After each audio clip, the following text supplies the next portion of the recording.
ശബരിമലയിലെ സ്വർണ്ണക്കൊള്ള അന്വേഷണം ശരിയായ ദിശയിലെന്ന് ഹൈക്കോടതി ദേവസ്വം ബെഞ്ച് അറിയിച്ചു. അതിസങ്കീർണമായ കേസെന്നാണ് കോടതിയുടെ വിലയിരുത്തൽ. പ്രതികൾ ആരും രക്ഷപ്പെടില്ലെന്ന് കോടതി പറഞ്ഞു. കോടതിയുടെ മേൽനോട്ടത്തിലാണ് അന്വേഷണം നടക്കുന്നത് എന്നും കോടതി പറഞ്ഞു. അപ്പോൾ പ്രധാനപ്പെട്ട ഒരു ചോദ്യം, അങ്ങനെയെങ്കിൽ പ്രതിപക്ഷം ശബരിമല സ്വർണ്ണക്കൊള്ള ഉയർത്തി നിയമസഭയിൽ ഉയർത്തുന്ന ഈ പ്രതിഷേധ ജ്വാല വസ്തുതകൾ മനസ്സിലാക്കാതെയാണോ എന്ന് നമുക്ക് പരിശോധിക്കേണ്ടി വരും. ആഴത്തിലുള്ള വിശകലനങ്ങളിലേക്ക് പോകാം. ആർ അനന്തകൃഷ്ണനും മാർഷൽ വി സമാസിനും ചേരുകയാണ് തത്സമയം തിരുവനന്തപുരത്ത് നിന്നും. അനന്തൻ, ഈ കേസിൽ വളരെ പ്രധാനപ്പെട്ട ഒരു പരാമർശം ഹൈക്കോടതി നടത്തുകയാണ്. ഈ മോണിറ്റർ ചെയ്യുന്ന ദേവസ്വം ബെഞ്ചാണ് നടത്തുന്നത്. അതിൻ്റെ ഈ സമയത്തിനും വളരെ പ്രധാനപ്പെട്ട ഒരു പ്രാധാന്യമുണ്ട്. അപ്പോൾ ഒരു പൂർണ്ണ ക്ലീൻ ചിറ്റ് നൽകുമ്പോൾ എന്തൊക്കെ നമുക്ക് എത്രത്തോളം പ്രാധാന്യം ഈ നിരീക്ഷണങ്ങൾക്ക് കൈവരുന്നുണ്ട് അവസാന ഘട്ടത്തിലേക്ക് അന്വേഷണം എത്തുമ്പോൾ?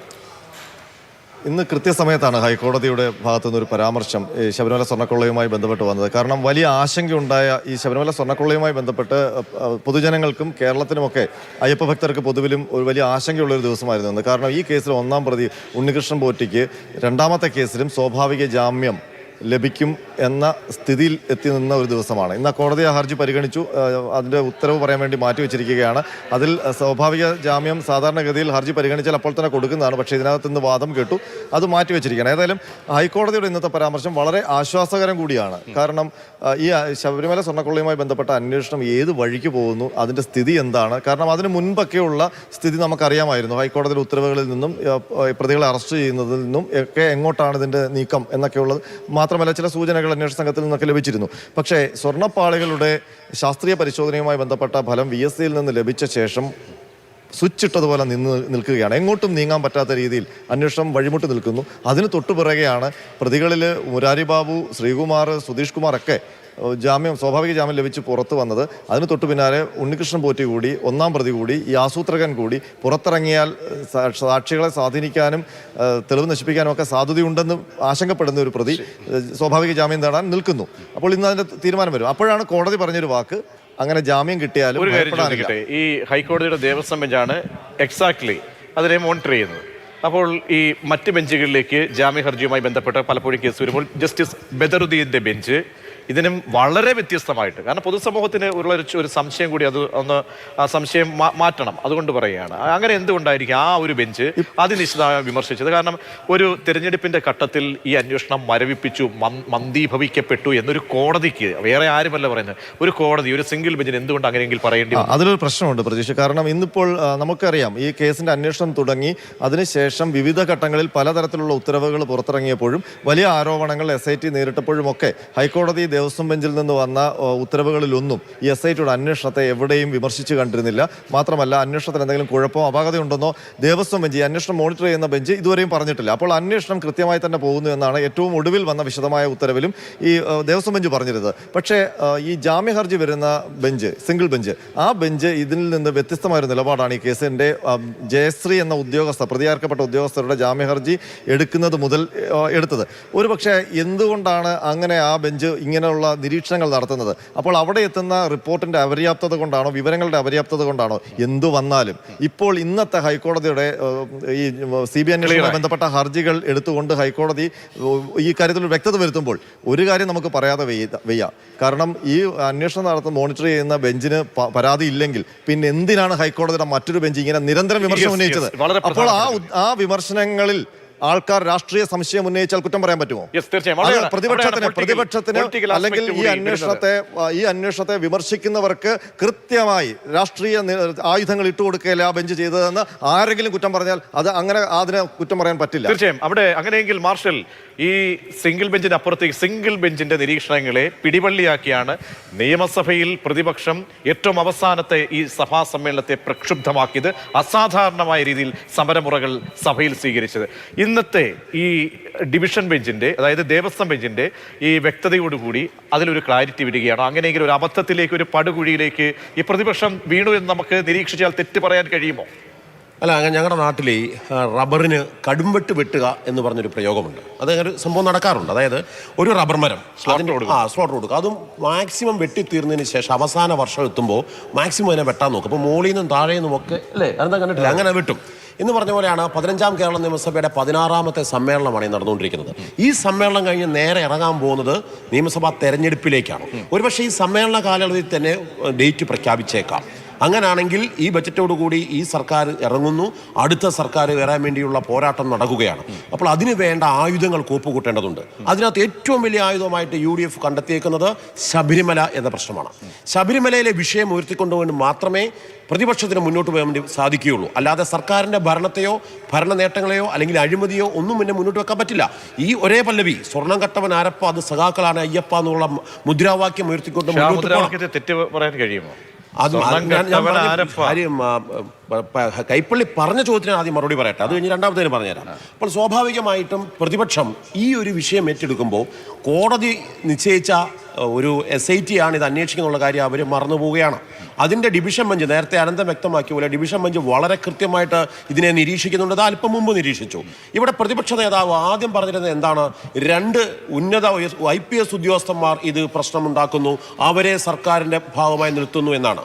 ഇത് കഴിഞ്ഞിട്ട് 2 സർക്കിൾ ഇൻസ്പെക്ടർമാരെ കൂടി SIT വിപുലപ്പെടുത്തി. അപ്പോഴും പ്രതിപക്ഷ നേതാവ് പറഞ്ഞ എന്താണ്? മുഖ്യമന്ത്രിയുടെ ഓഫീസ് ഇടപെട്ടിട്ട് 2 CAമാരെ വെച്ചിരിക്കുകയാണത് മുഖ്യമന്ത്രിയുടെ ആൾക്കാരാണെന്നാണ് പറഞ്ഞത്. മൂന്നാമത് വരുമ്പോൾ എന്താണ്? ഈ അന്വേഷണം മൊത്തത്തിൽ അട്ടിമറിക്കാൻ വേണ്ടിയിട്ട്, മന്ത്രിമാരെ രക്ഷിക്കാൻ വേണ്ടിയിട്ട് കുറ്റപത്രം കൊടുക്കാതെ നശിപ്പിക്കുകയാണെന്നാണ് പറഞ്ഞത്. ഇവിടെ ഒരു ന്യായമായ ഒരു സംശയമുണ്ട്. ഇതൊരു മർദ്ദനമോ അല്ല, കോടതി തന്നെ പറഞ്ഞാണ് ഇതൊരു മർദ്ദന കേസല്ല, ഇതൊരു കൊലപാതക കേസല്ല. ഇത് ഒറ്റ പോയിന്റ് നിർത്തി അന്വേഷിച്ച് തീർക്കാൻ ഇവിടെ ഓരോരുത്തരെയും കണ്ടെത്തി അവർക്കെതിരെയുള്ള മുഴുവൻ തെളിവുകളും കൃത്യമായ കണ്ണികളായി പരിവർത്തനപ്പെടുത്തിക്കൊണ്ട് മാത്രമേ ഈ കേസ് അന്വേഷണം അവസാനിപ്പിക്കാൻ പറ്റൂ. പക്ഷേ മാർഷൽ പറയുന്നത് സർക്കാരിന്റെ ഒരു ഇന്റർഫറൻസ് ഒന്നും ഉണ്ടായിട്ടില്ല, നമുക്ക് സമ്മതിക്കാം. പക്ഷേ ഈ പാർട്ടിക്ക് ജനങ്ങൾക്ക് മുൻപിൽ സംശയം തീർപ്പാക്കാൻ കഴിഞ്ഞിട്ടുണ്ട്. അതായത് ഈ സ്വർണ്ണം കെട്ടവൻ ആരപ്പ എന്ന് വെച്ച് കഴിഞ്ഞാൽ ഈ സ്വർണ്ണം കെട്ട 2 CPMന്റെ പ്രധാനപ്പെട്ട 2 മാത്രമല്ല, ഇപ്പൊ CPIയിലേക്ക് കൂടെ ഇതിന്റെ പരിധികൾ വരുമ്പോൾ മുൻ ദേവസ്വം ബോർഡിന്റെ 2 അംഗങ്ങൾ, മൊത്തം 4 പേര്. ഈ 4 പേർക്കെതിരെ എന്ത് നടപടിയാണ് എടുത്ത് ഈ പാർട്ടി ഇവരെ മാറ്റി നിർത്തിയിട്ടുണ്ടോ? ഏതെങ്കിലും തരത്തിൽ മാറ്റി നിർത്തി? ഈ പ്രതിപക്ഷത്തിന് ഒരു റോൾ ഉണ്ടല്ലോ മാർഷലേ. പ്രതിപക്ഷത്തിന് ഈ കാര്യങ്ങളെ സമരം ചെയ്യുക എന്ന് പറഞ്ഞാൽ പ്രതിപക്ഷം ഇത് ആദ്യമല്ല. ഈ സമയത്ത് ഓപ്പോസിറ്റ് സൈഡിലാണെങ്കിൽ അവിടെയും അങ്ങനെയൊക്കെ സംഭവിക്കുള്ളൂ സഭയിലൊക്കെ. അപ്പോൾ ഈ പറഞ്ഞ രീതിയിൽ അങ്ങനെ എല്ലാം അങ്ങ് ശുദ്ധമാണെന്ന് CPMന് പറയാൻ കഴിയുമോ? എൻ്റെ ശുദ്ധമല്ലെന്ന് CPM പറയുന്നതല്ലോ നമ്മളോട് പറയുന്നത്. ഞാൻ ചോദിക്കുന്ന പ്രതിപക്ഷത്തിലെ ആൾക്കാർ ഇതിനകത്ത് പ്രതികളല്ലേ? പ്രതിപക്ഷത്തിലെ യൂണിയൻ പെട്ടവരില്ലാത്തില്ലേ? കോൺഗ്രസ്സുകാരില്ലേ ഇതിനകത്ത്? BJP അനുഭാവിയായിട്ടുള്ള തന്ത്രിയില്ലേ? ഒരു പഞ്ചായത്ത് പ്രസിഡന്റ് ആയത് അല്ലെങ്കിൽ N. വാസു ആരായിരുന്നു? രാഹുൽ മാങ്കൂട്ടത്തിലുള്ള സിദ്ധാന്തം വരുമ്പോൾ ഇവിടെ മാത്രം എന്താണ് ഇങ്ങനെ മറ്റൊരു ഉപാധി കൊണ്ടുവരുന്നത്? അപ്പോൾ കൈ കഴുകുന്നില്ല പാർട്ടി, അല്ലെങ്കിൽ അവരെ തള്ളി പറയുന്നില്ല, പുറത്താക്കുന്നില്ല. സാധാരണ രീതിയിൽ എന്താണ് ചെയ്യേണ്ടത്? എന്താണ് ഇത്രയധികം SIT ആണ്. SIT വിശ്വാസമാണല്ലോ, ഈ കോടതി വിശ്വാസമാണല്ലോ, ഈ SIT ആണല്ലോ ഇവർക്കെതിരെ ഈ FIR രജിസ്റ്റർ ചെയ്ത് അവരെ അകത്താക്കിയത്. അപ്പോൾ അതിലൊക്കെ സംശയമൊന്നുമില്ല. പക്ഷേ ഇക്കാര്യത്തിൽ മാത്രം ഒരു നടപടിയിലേക്ക് പോകാൻ പാർട്ടി കഴിയുന്നില്ല. അപ്പോൾ അതും ചർച്ച ചെയ്യപ്പെടണം. അത് നിയമസഭയെ ചർച്ച ചെയ്യേണ്ട വിഷയമാണോ? അല്ല. അത് ഞാനത് ചോദിക്കാം. അത് CPMുമായിട്ട് അവർ സംസാരിക്കാൻ വിഷയമാണ്. എൻ്റെ പ്രശ്നം അതല്ല. നിയമസഭയ്ക്ക് മുമ്പിൽ നിയമസഭയിൽ ഇവരൊരു അടിയന്തര പ്രമേയം അവതരിപ്പിക്കില്ല. കാരണം എന്താണ്? സ്വർണ്ണക്കൊള്ള എന്ന വിഷയം തുറന്ന ഒരു ചർച്ചയിലേക്ക് വരാൻ പറ്റില്ല. അങ്ങനെ അത് ഡൈല്യൂട്ട് ചെയ്യാൻ പറ്റില്ല എന്നാണ് പറഞ്ഞത്. അങ്ങനെ ഡൈല്യൂട്ട് ചെയ്യപ്പെടുന്ന വിഷയമാണെന്നുള്ള ബോധ്യം പ്രതിപക്ഷത്തിനുണ്ട്. മറ്റൊന്ന്, കോടതിയുടെ പരിഗണനയിരിക്കുന്ന ഒരു വിഷയം സഭ നിർത്തിവെച്ച് ചർച്ച ചെയ്യാൻ വേണ്ടി അനുവദിക്കില്ല സ്പീക്കർ എന്നും അവർ പറയുന്നുണ്ട്. അപ്പോൾ അവർക്കറിയാമേ നിയമസഭയുടെ മുന്നിലേക്ക് ഈ സമരം കൊണ്ട് ചെന്നാൽ കോടതി നിശ്ചയിച്ച SIT അന്വേഷണം നടത്തിക്കൊണ്ടിരിക്കുന്ന സമയത്ത് അത് കഴിഞ്ഞതിന് ശേഷം മാത്രമേ മുന്നോട്ട് പോകാൻ പറ്റൂ എന്നറിയാം. ഇത് അറിഞ്ഞുകൊണ്ടും എന്തിനാണ് ഈ പ്രഹസനം നടത്തുന്നത്? അതാ ഞാൻ നേരത്തെ പറഞ്ഞത്. റബ്ബറിന്റെ കടുംവെട്ട് വെട്ടിക്കൊണ്ടിരിക്കുന്ന സമയത്ത് ആ പണി ചെയ്ത് പ്രതിപക്ഷത്തിന് വേറെ കാര്യങ്ങളൊന്നുമില്ലെങ്കിൽ അവർ പ്രതിപക്ഷം ചെയ്യുന്ന പ്രതിപക്ഷത്തിന്റെ നടപടി എന്ന് പറയുന്നത് വെറും പ്രയാസമാണ്. കൈപ്പള്ളി, ഇതിനകത്ത് പ്രതിപക്ഷത്തിന് വേറെ ഒന്നുമില്ല. സഭാരേഖയിലേക്കടക്കം ഈ കാര്യങ്ങളൊക്കെ വരുന്നതാണ്, ചില്ലറ കാര്യമല്ല. ഒരു സിംഗിൾ ബെഞ്ചിനെയൊക്കെ തന്നെ അങ്ങനെ ആരോപണത്തിന് നേരിലേക്കാക്കി ഒരു പ്രതിപക്ഷത്തിന് അങ്ങനെ കൊണ്ടുപോകാൻ കഴിയും. അതൊക്കെ സഭാരേഖകൾ. അപ്പോൾ ഈ പ്രതിപക്ഷത്തിനൊരു റോളുണ്ട്, ആ റോൾ നിർവഹിക്കപ്പെടുന്നില്ല. ഇവർ ഇങ്ങനെയാണ് സംസാരിക്കേണ്ടത്. എന്തിനേയും എതിർക്കുക എന്നുള്ളതല്ല പ്രതിപക്ഷത്തിന്റെ റോൾ. അത് ആദ്യം പഠിക്കുക. അതിന്റെ ഏറ്റവും വലിയ പ്രധാനപ്പെട്ട പ്രശ്നം എന്തിനേയും എതിർക്കുക. കോടതി നിശ്ചയിച്ചിട്ടുള്ള ഒരു അന്വേഷണ സംഘം അവർ പൂർത്തിയാക്കുന്നതിന് മുമ്പ് അതിനകത്ത് കയറി വെക്കുക, ഉണ്ടയിലാ വെടി തോക്കിനകത്ത് കയറി വെക്കുന്ന പരിപാടിയാണ് ഇപ്പോൾ കാണിക്കുന്നത്. അതിലെന്തർത്ഥം എന്നാണ് ഞാൻ ചോദിക്കുന്നത്. ഇവരെടുക്കുന്ന അന്വേഷണത്ത് കോടതി നേരിട്ട് പറയാണ് ഈ അന്വേഷണം ശരിയായ ദിശയിലല്ല. ജാമ്യം അപേക്ഷിക്കുമ്പോൾ അതിൽ സിംഗിൾ ബെഞ്ച് പറയുന്ന മറുപടിയല്ല ഞാൻ പറഞ്ഞത്. ഇതിന്റെ പൂർണ്ണമായ എല്ലാ കാര്യങ്ങളും എവരിവൺ ഈച്ച് ആൻഡ് എവരിതിങ് ഇവർ കോടതിക്ക് റിപ്പോർട്ട് കൊടുക്കുവാണ്. അതനുസരിച്ചാണ് കോടതി പറയുന്നത് ഇന്നയാളെ അറസ്റ്റ് ചെയ്യാം, നിങ്ങൾക്ക് ഇന്നയാൾക്കെതിരെ തെളിവുണ്ടെങ്കിൽ മാത്രം ചെയ്യാം. ഏതെങ്കിലും തരത്തിൽ SITയുടെ അന്വേഷണത്തിനകത്ത് ഒരു കുറ്റപത്രം തമ്മിൽ ഒരാൾ ഊരിപ്പോയാൽ ഈ കൈപ്പള്ളി എന്ത് പറയും? അപ്പൊ കൈപ്പള്ളി എന്ത് പറയും? SIT ആകപ്പാടെ അങ്ങ് നശിച്ചുപോയി, ഈ സർക്കാർ ഇടപെട്ടെന്നല്ലേ കൈപ്പള്ളി പറയാം. ഞാൻ പ്രതിപക്ഷത്തിന്റെ റോള് ഞാൻ ചൂണ്ടിക്കാട്ടി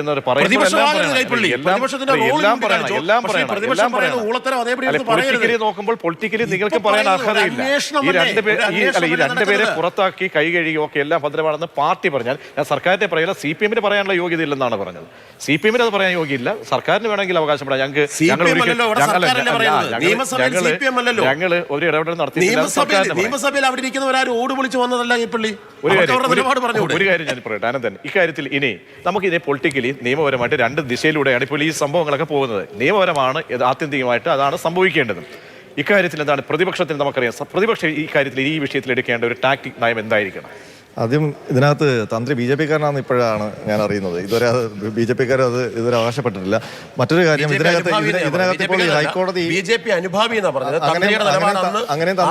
തന്ത്രി പറഞ്ഞിട്ടുണ്ട് BJP അനുഭാവമാണ് എനിക്കുള്ളതെന്ന് പറഞ്ഞിട്ടുണ്ട്. BJPയുടെ അളിയൻ മറ്റേ തന്ത്രിയുടെ അളിയൻ BJPയുടെ ഭാരവാഹികളുള്ളത് ഞാൻ പറഞ്ഞതല്ല, അന്നേ പറഞ്ഞിട്ടല്ല. ഇത് അതേപടിയാണ് ഈ പറയുന്നവരെല്ലാത്തിനകത്തും തന്ത്രിയുടെ രാഷ്ട്രീയം എന്താണെന്ന് പരിശോധിക്കും. പരിശോധിച്ചതിന് ശേഷം വിശ്വസിച്ചാൽ മതി. അതിനുള്ള ശേഷിയുണ്ടല്ലോ, പരിശോധിക്കാം. പക്ഷേ ഈ അന്വേഷണത്തിൽ തന്ത്രിയുടെ വീട്ടിലോട്ട് മാർച്ച് നടത്താൻ BJP ആരും നടത്തിയില്ലല്ലോ. കടകംപള്ളി സുരേന്ദ്രൻ വീട്ടിലേക്ക്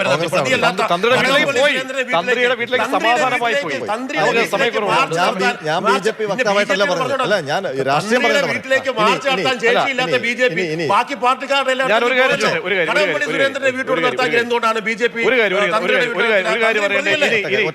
തന്ത്രപരമായിട്ട് ചെയ്യാൻ കഴിയുന്നത് എന്താണ്? തന്ത്രപരമായിട്ട് ആർക്ക്? പ്രതിപക്ഷത്തിന് ഇനി ഈ ഘട്ടത്തിൽ എന്തായാലും കോടതി ഒരു സ്റ്റാൻഡ് എടുത്തു കഴിഞ്ഞു. ക്ലീൻ ചിറ്റ് ആണ് നൽകിയിരിക്കുന്നത്, ഗുഡ് സർട്ടിഫിക്കറ്റ് ആണ് നൽകിയിരിക്കുന്നത്. പ്രതിപക്ഷത്തിന് ഈ വിഷയം ഉയർത്തി സഭയിൽ ഇനി അടുത്ത ദിവസങ്ങളിൽ മുന്നോട്ട് പോകാൻ കഴിയുമോ ഇല്ലയോ? പ്രതിപക്ഷം ഈ വിഷയം ഉന്നയിച്ച് തന്നെ മുന്നോട്ട് പോകുമെന്നാണ് പ്രതീക്ഷിക്കുന്നത്. കാരണം അത് തെരഞ്ഞെടുപ്പുമായി ബന്ധപ്പെട്ട് ശബരിമല ഒരു പ്രധാനപ്പെട്ട ആയുധമാണെന്ന് പ്രതിപക്ഷം കരുതുന്നുണ്ട്. പക്ഷേ ഇപ്പോൾ മാർഷൽ പറഞ്ഞതുപോലെ ഹൈക്കോടതിയുടെ ഈ ഇപ്പോൾ വന്നിരിക്കുന്ന ഈ പ്രസ്താവന അത് സർക്കാരിനോ CPM-നോ ഭൂഷണമൊന്നുമല്ല, അത് അവർക്ക് ആശ്വാസം നൽകുന്നതല്ല. കാരണം ഈ അന്വേഷണത്തിലെ പ്രതിസ്ഥാനത്ത് നിൽക്കുന്നവരും ഇതുവരെ അറസ്റ്റ് ചെയ്യപ്പെട്ടവരും ഇപ്പോൾ പ്രതിപക്ഷത്തിനെതിരെയുള്ള ആരോപണം ഉന്നയിക്കുന്നത് അടൂർ പ്രകാശും സോണിയാഗാന്ധിയും ഒക്കെ ഒപ്പമായിട്ട് പോറ്റി നിൽക്കുന്ന ചിത്രങ്ങൾ കാട്ടിയിട്ടാണ്. ഇതുവരെയും അന്വേഷണത്തിന്റെ വഴിയിൽ അവരാരും വന്നിട്ടില്ല, ഇതുവരെയും അവർ പ്രതിയാക്കപ്പെട്ടിട്ടില്ല. പ്രതിയാക്കപ്പെട്ടവരാരൊക്കെയാണ്? പ്രതിയാക്കപ്പെട്ടിരിക്കുന്നത് പത്മകുമാർ എന്ന് പറയുന്ന CPM-ന്റെ പത്തനംതിട്ടയിലെ പ്രധാനപ്പെട്ട നേതാവും ദേവസ്വം ബോർഡ് മുൻ പ്രസിഡന്റ്, വാസു എന്ന് പറയുന്ന കുളക്കട പഞ്ചായത്തിലെ മുൻ ദേവസ്വം ബോർഡ് പ്രസിഡന്റ് അടക്കമുള്ള CPM-ന്റെ പാരമ്പര്യമുള്ള നേതാക്കന്മാരൊക്കെയാണ്. അപ്പോൾ അതുമായി ബന്ധപ്പെട്ട് ചാർജ് ഷീറ്റ് വരുമ്പോഴും ഇവരുടെ കൊള്ളയാണ് തെളിയിക്കാൻ പോകുന്നത്. ഇതുവരെ മറ്റ് ഏതെങ്കിലും രാഷ്ട്രീയ പ്രസ്ഥാനത്തിലുള്ളവർ ഈ പ്രതിപട്ടികയിലേക്ക് വന്നിട്ടുമില്ല, വരുന്നതായിട്ടുള്ള സൂചനകളുമില്ല. അന്വേഷണം ഈ അന്വേഷണത്തിന്റെ അടുത്ത ഘട്ടങ്ങളിലും ഒക്കെ പ്രതിസന്ധിയിലും ആകാൻ പോകുന്നത് അവർ തന്നെയാണ്. അതിനെ എങ്ങനെ പ്രതിപക്ഷം കൃത്യമായി സഭയിലും ജനങ്ങളുടെ മുന്നിലും അവതരിപ്പിക്കുമെന്നുള്ളതാണ് ഭരണപക്ഷത്തിന് പറയാനൊരു സംഗതിയാണ്. അതെ, പക്ഷെ അവർക്ക് ഇപ്പോഴും ഒരു പ്രശ്നമായിട്ട് നിൽക്കുന്നത് സോണിയാഗാന്ധിയുടെ വീട്ടിൽ എന്താണ് പോറ്റി പോയത്, എന്താണ് അടൂർ പ്രകാശുമായിട്ടുള്ള ബന്ധം എന്നുള്ള കാര്യത്തിൽ ഒരു വിശദീകരണം നൽകാൻ ഇപ്പോഴും കഴിഞ്ഞിട്ടില്ല എന്നുള്ളതാണ്. അതാണ് അവരുടെ രാഷ്ട്രീയ പ്രതിസന്ധി. പക്ഷേ അന്വേഷണത്തിന്റെ ഒരു ഘട്ടത്തിലും ഇതുവരെയും ഈ പറയുന്ന കഥാപാത്രങ്ങളാരും ഇതുവരെ വന്നിട്ടില്ല. ശരി, അപ്പോൾ ഇന്നത്തെ ഈ SITക്ക് നൽകിയിരിക്കുന്ന ഈ ക്ലീൻ ചിറ്റിലൂടെ ഒരർത്ഥത്തിൽ അപകടത്തിലേക്ക് പോകുന്നത്, പാളിപ്പോകുന്നത് പ്രതിപക്ഷത്തിന്റെ നിലപാടുകൾ കൂടിയാണോ എന്നാണ് നമ്മൾ പരിശോധിച്ചത്.